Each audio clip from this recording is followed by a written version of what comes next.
Hello everyone, it's Jamie and welcome back to my channel and welcome to a cross stitching update video. In this video, I'm going to be showing you the cross stitch that I have worked on the last couple of weeks, which it has not been a lot, but I want to get it shown because I plan on making a video where I go over my summer goals, like did I meet them, and then also talking about the end of year plans. And so I am ready to get into my end of year plans, but before I do that, I want to show you what I've been working on. So I will start off with my Whip Go wheel spins. I have had two since you last saw me, and I did not work on them a ton. So we'll start off with that. So the first one I will show you is Dragon Hall, which is by Long Dog Sampler. And I think I have a before picture. And this only got like 500 stitches. So baby progress was made. And I was working on filling in more of the castle. And that was like it. I did not stitch on this a ton. And this is being stitched on a 20 count fabric, 1/1 full cross using anchor floss because I decided to convert this. I had a bunch of anchor floss laying around and I was just like, I want to use it because I don't have a lot of charts where I can substitute my own colors because a lot of them are full coverage and stuff. So I decided to convert this to using anchor.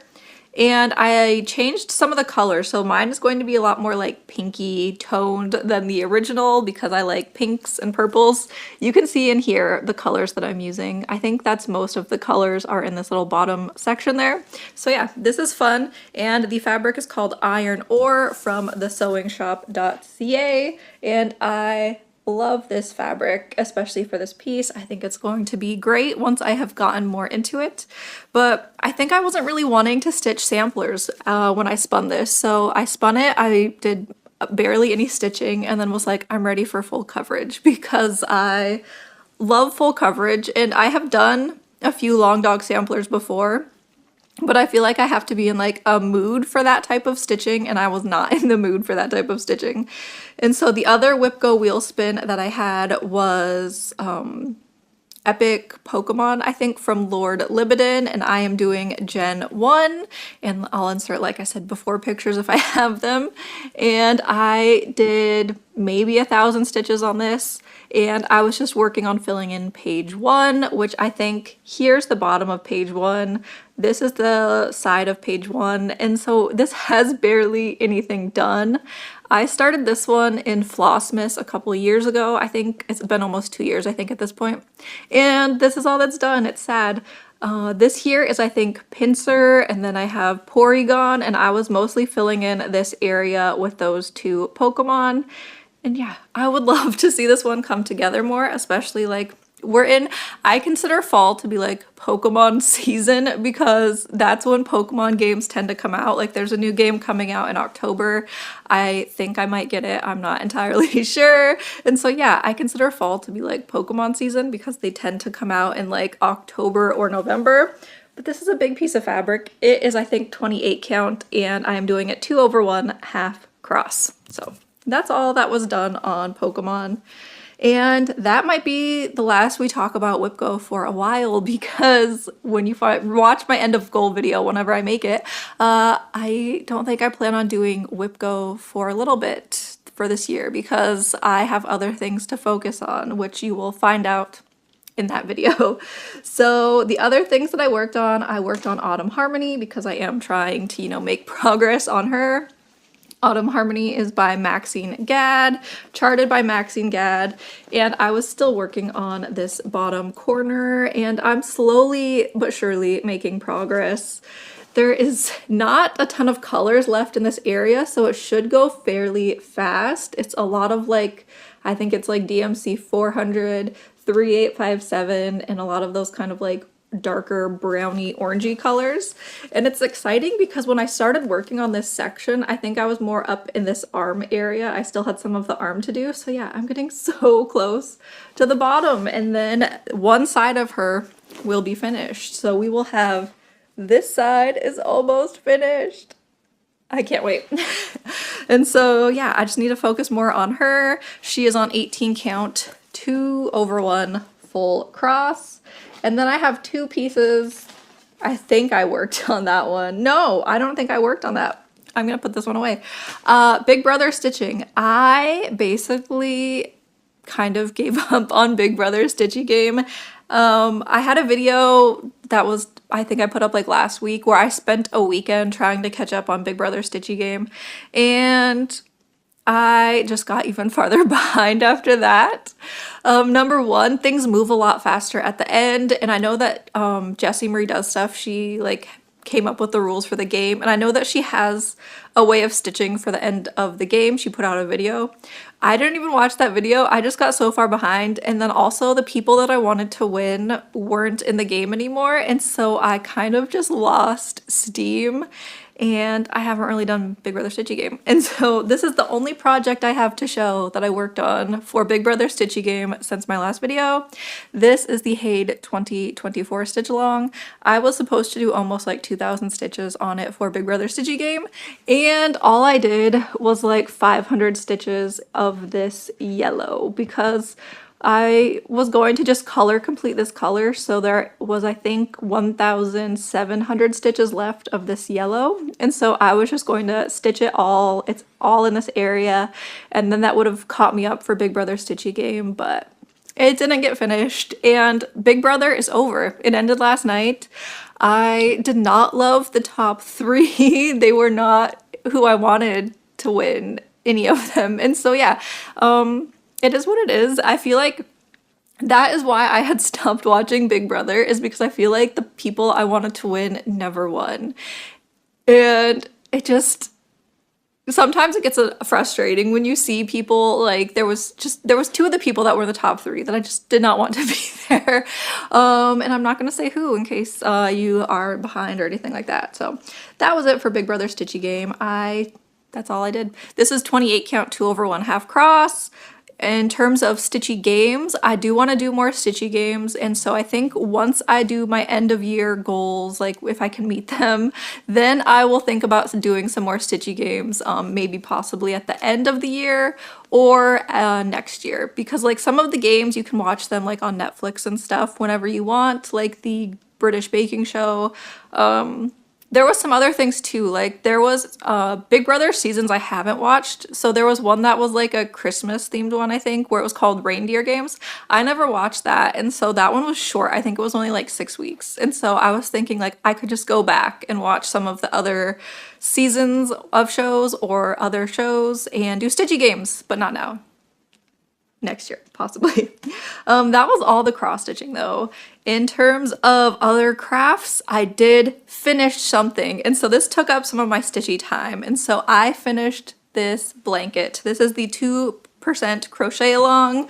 I don't remember who it was by, but I will try and put a little thing here somewhere with the Ravelry thing. And here it is! Yay! So I was using yarn, I think it was Lion brand Mandala. I was using the bonus bundle, which means you get a larger cake of it, and it means that the colors have larger sections before they change to a different color. So that's why you get some of like these like big chunks, is because the bonus bundles have larger sections of color. And this took one and quite a bit of a second cake, so it was quite a bit. And then I did change the edge. So the edge is supposed to be a picot, and I changed it and did just like a little ruffly stitch because that was what I wanted to do. I also was not loving the picot in this color. I don't know, it was not my favorite, and so I decided to change it. And yeah, I'm happy to have this finally finished. I have a finished blanket, and so now I want to start something else, because the only other project I have going on is I have the tank top that I am working on, which is a knit tank top, and then I have some scrap blankets that are in the works. They've been in the works for a long time, but I need to have scrap yarn, and it has to be fingering weight yarn for both of those. So yeah, which I did make a couple of granny squares for my granny square blanket when I was watching Big Brother. I don't remember where I put them. I have like multiple pouches of things everywhere for my squares. I found the pouch and I made a whole 2 granny squares, not a lot, especially when you are trying to make a blanket.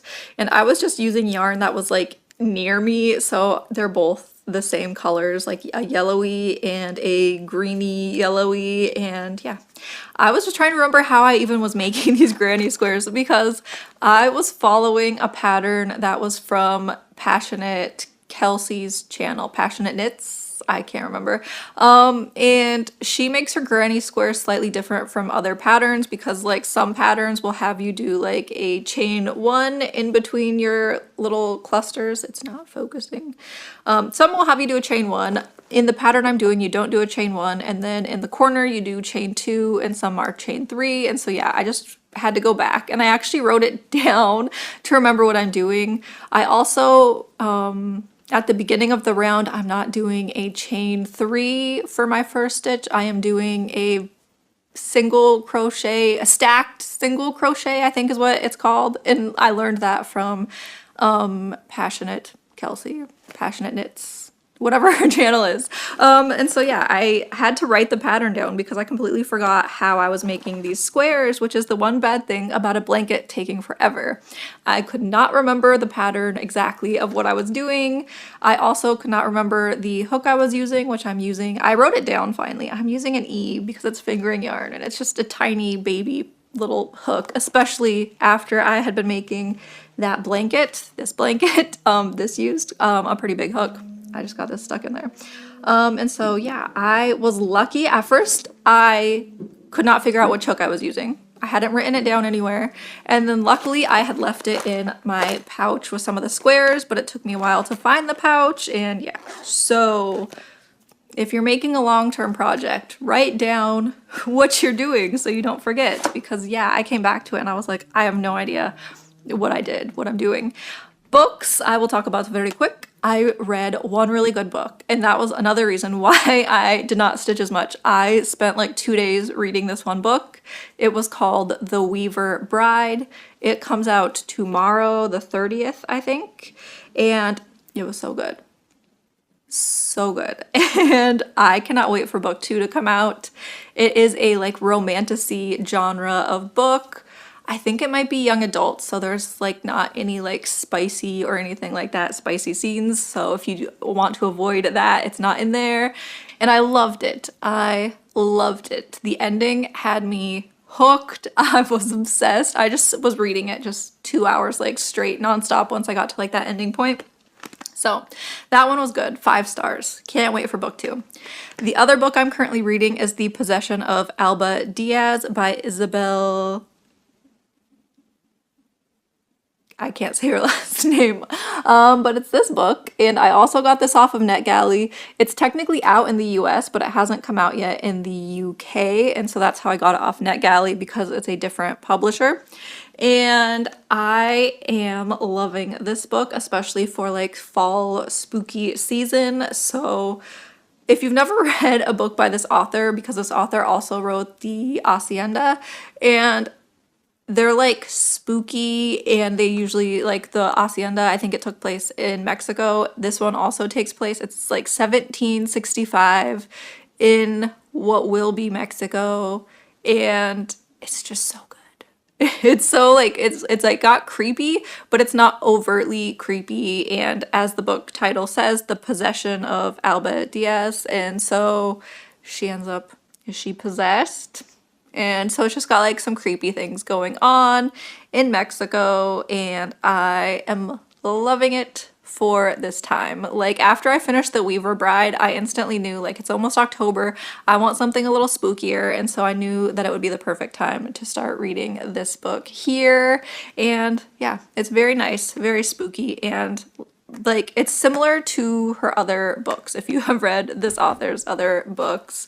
But yeah, that is all that I have for this video. I am going to end this one so that I can then go and film another video, which is going to be my summer goals. Did I meet my summer goals? And then also talking about my end of year plans. So if you would like to see that, that will be coming shortly, hopefully in the next week-ish, whenever I get it edited. And yeah, I'll see you all in my next video. Thank you for watching, liking, commenting, and subscribing. Bye!